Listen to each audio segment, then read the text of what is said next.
جاني خبر وأنا على علم من قبل أن يأتيني الخبر.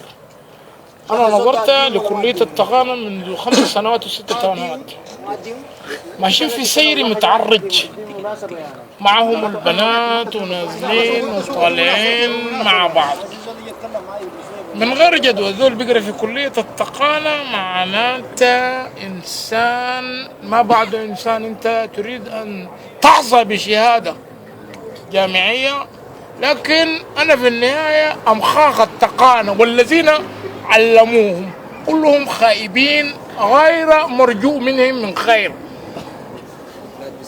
أيوه، سكر وحبوب ناركوتكس وأوبيوم من خارج السودان يتعاطوها في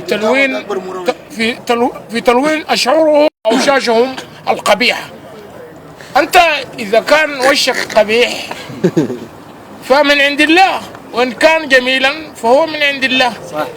أنت تعمل أشياء لا يعملها أشياء نسائية وأنت رجل، والرجل كلمة ليس سهلة وليست بلغة، إنما هو رجل في المكان المناسب. حينما تراك امرأة وأنت تعمل أشياء لا يرضيها الله ولا يرضيها الرسول، إن ترى رجلا جميلا، ماذا تقول المرأة لهذا الرجل الذي يتلون بألوان النساء؟ يتزوجها أو تزوجه أو تتزوجه؟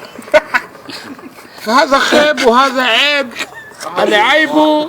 العيب فينا وما لزماننا عيب سوانا.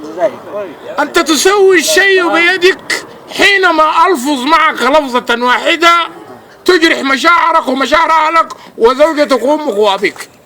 أنت خايب اللي في التقانة وأستاذك أخيب منك، ولا حياة لمن تنادي. فمصيرك أيضا مصيرك كمصير المرأة. يا ولاد هي إذا كان في اليونان رجل يعمل هرمونات، يعني يقوم هرمونات، أصبح رجل مخنث، وهذا كلام مكتوب وليس الآن، من قديم الزمان. رجل مخنث، إيه مخنث؟ يلون في الصفات يلون في الصفات الرجالية. أنت في التقانة تبحث عن أشياء التي تهم النساء، تهمك أنت كرجل، هذا عيب. فراجعوا أنفسكم قبل أن تراجعوا لحما ودما.